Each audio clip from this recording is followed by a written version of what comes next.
Welcome to Southwest Labs, located in Albuquerque, New Mexico.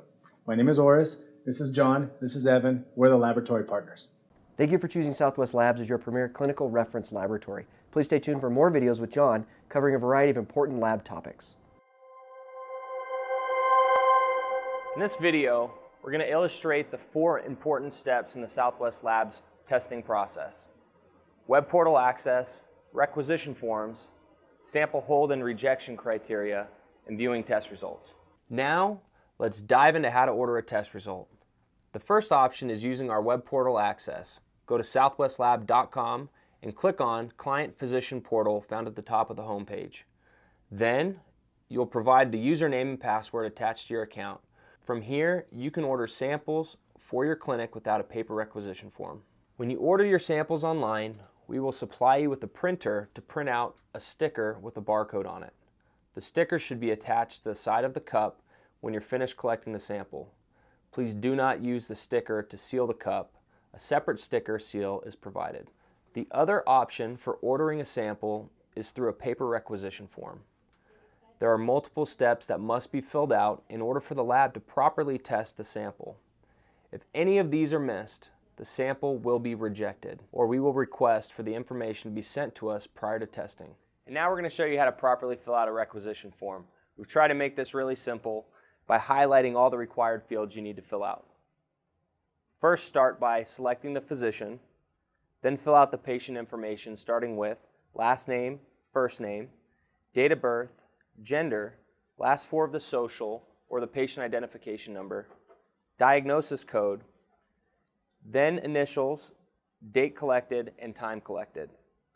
Next, in section number 1 is the provider profile. Select the individualized provider profile or the low, moderate, high risk assessment profile. In section number 2, you can individually order a specific analyte the physician requests. Section number 3 is the same as section number 2 for oral fluid specimens.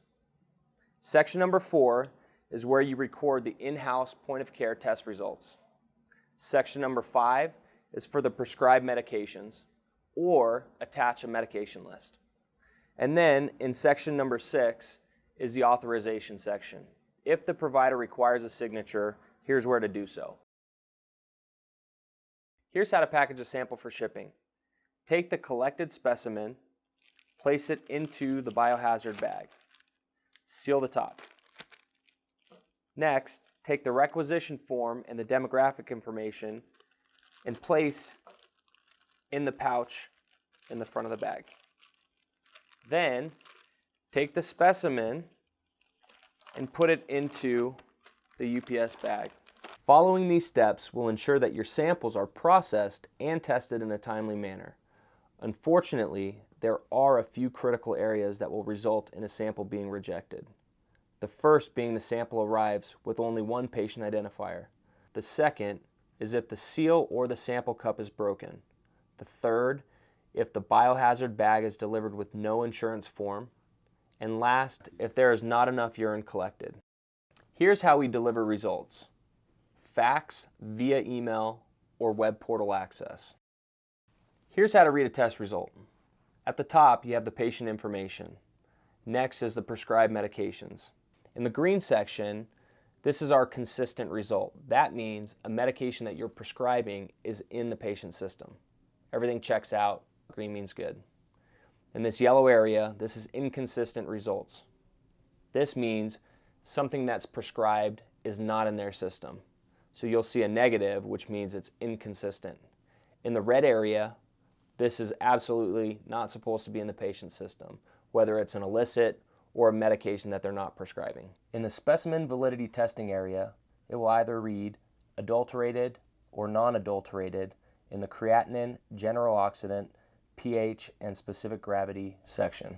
This means the patient is either tampering with the urine or not. At the very bottom, you have the alcohol screen. We test for ethyl alcohol and ETG, or the metabolite of alcohol.